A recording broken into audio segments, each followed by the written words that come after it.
combat engineers bridges and vehicles. They overcome any obstacle for our forces to continue their advance.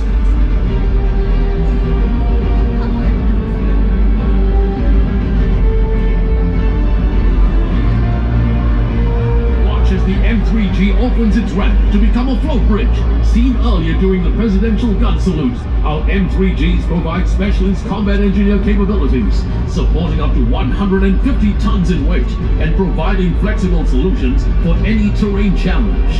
Together with mobility support system, they help transport our land forces across all terrain.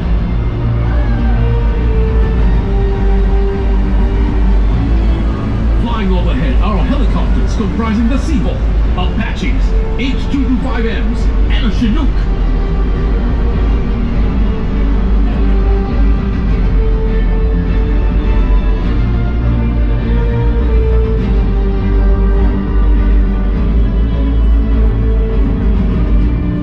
Back on the road, our intelligence and artillery assets, the new V-50.